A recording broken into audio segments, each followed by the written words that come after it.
dream one night, a literal dream that he knows the man who knows where the gold is in Indonesia. And he met this man like 9 years prior. Hawks a watch, takes a one-way ticket to Indonesia, and makes that dream come true. And it feels a little bit like a kind of Texan morality tale. The guys who get the dirt under their fingernails, who sweat, who do the real work. And then you've got Wall Street, the snooty East Coast establishment, trying to turn them over, sneering at them at the same time. Absolutely. I mean, it was one hell of a coup for him to even find the gold. But then the next problem incurs as soon as he has it. As we all know, once you make it, how do you hang on to it? Well, Wall Street, now that he's got all the gold, Wall Street comes after him. So the second half of the tale is how do you hang on to what you have? And he fights about it. We won't give it all away, but there is another huge twist, of course, at the end of it. And he doesn't prove to be the great hero or the great visionary that perhaps we thought he was all the way through the film. Or maybe he was. Or maybe he was. We're not sure. It's up to you. So this is quite an unfamiliar kind of story where the hustler, the entrepreneur, is the hero of the story. What for you is the underlying message?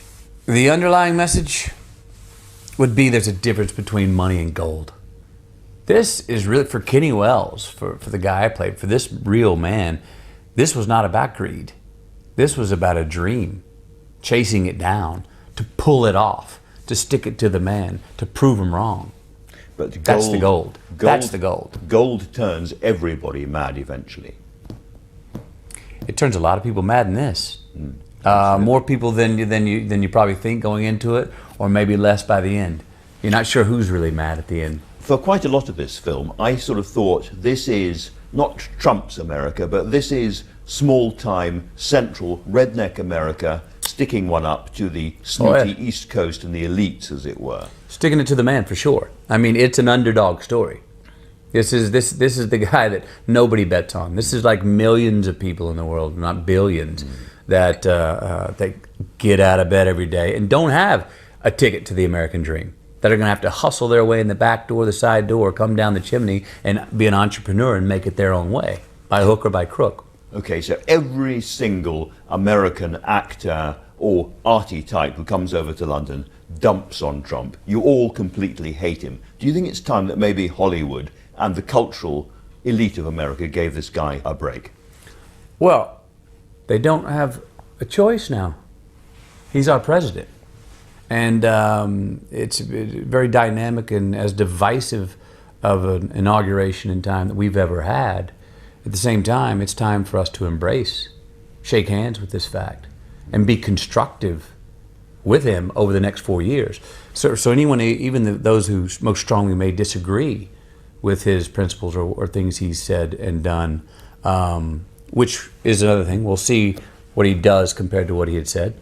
No matter how much you even disagreed along the way, it's time to think about how constructive can you be, because he's our president for the next 4 years, at least, President of the United States.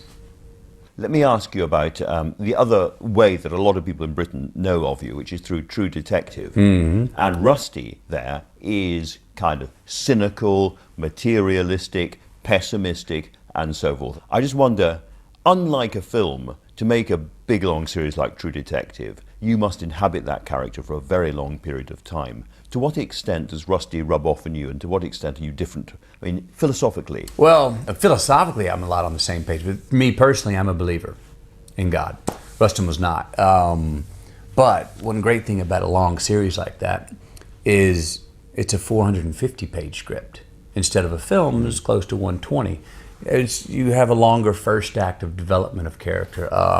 Look, when I first read that, the writing was so on fire, and things that were coming out of Rustin Cole's mouth.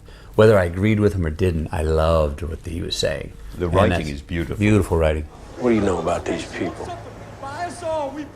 Just observation and deduction.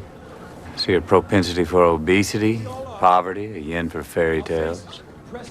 Folks putting what few bucks they do have in the little wicker baskets being passed around. I think it's safe to say that nobody here is going to be splitting the atom, Marty. Some folks enjoy community, the common good. Yeah, well, if the common good's got to make up fairy tales, then it's not good for anybody.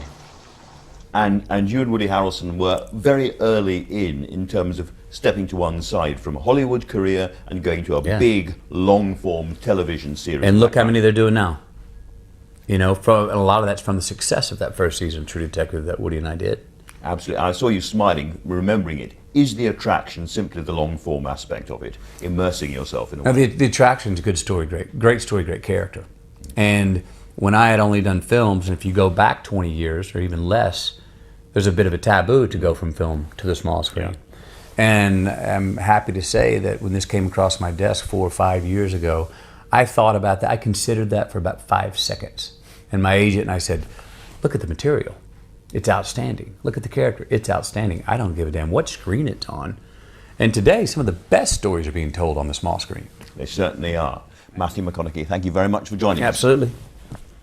Matthew Mcconaughey. And speaking about small stories and small screens and so forth, coming up later this morning, Andrew Neil will be discussing the consequences of Big Story, Theresa May's meeting with President Trump, and the fallout from the deportations row with the former UKIP leader and Trump confidant Nigel Farage. That's the Sunday Politics at 11 o'clock here on BBC One. Now then,